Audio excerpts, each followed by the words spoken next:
في بنت جميلة اسمها نور، كانت عايشة مع أمها لوحدهم بعد ما فقدت والدها من زمان. كانت أمها هي كل حاجة ليها، وهي كانت كل حاجة لأمها. كانوا دايما مع بعض، بيتكلموا ويضحكوا ويسهروا مع بعض ويدعوا لبعض في كل لحظة. لكن في يوم من الأيام حصل شيء مأساوي. الأم مرضت مرض شديد جدا ودخلت المستشفى. نور كانت متوترة جدا، بس كانت دايما بتقول لنفسها مفيش حاجة هتفرقني عن ماما، هي هترجع زي كل مرة. لكن للأسف الأم سافرت للسما وراحت لرب كريم، وتركت نور في عالمها لوحدها. نور كانت مش قادرة تصدق، وكانت طول الوقت بتقول ماما مش ممكن تموت، أنا هروح المستشفى وأشوفها تاني.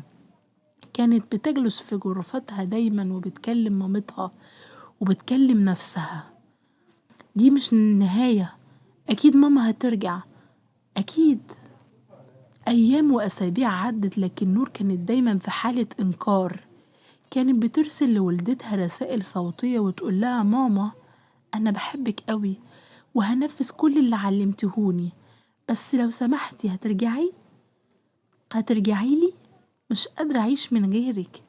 في يوم كانت قاعدة في غرفتها وفجأة سمعت صوت حاجة بتدق على الباب. فتحت الباب بسرعة وكان مجرد صوت الرياح. وفي اللحظة دي حست بشيء غريب فجأة، قلبها اتألم ودموعها بدأت تنزل. وفي نفس اللحظة دي خالتها دخلت وقالت لها يا نور أنا عارفة إنك مش قادرة تصدقي، بس لازم تعرفي إن ماما دي راحت، بس مش عشان تحزني، هي هتكون فخورة بيكي لو وصلتي حياتك. ماما دايما هتكون عايزة تشوفك قوية ومبسوطة.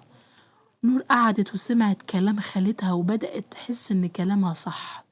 كان لازم تتقبل الواقع بأي شكل، مش عشان تنسى مامتها، لأن مفيش حد بينسى أمه، لكن علشان تكمل حياتها زي ما كانت أمها تحب.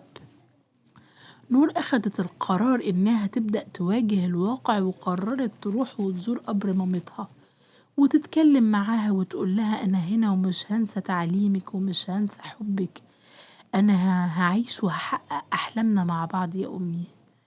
ومن اللحظة دي نور بدأت تلاقي نفسها، بدأت تحس بالسلام الداخلي رغم الفراق الكبير والفراغ اللي مامتها سابته. عرفت إن الأم هتظل في قلبها، وإن الأم هتفضل في قلبها، وإن هي مش لوحدها، لأن الذكريات والعلم اللي خدته منها هي اللي هتخليها دايما قوية وقادرة تعيش. رحمة الله على من فارقوا عالمنا من الأمهات.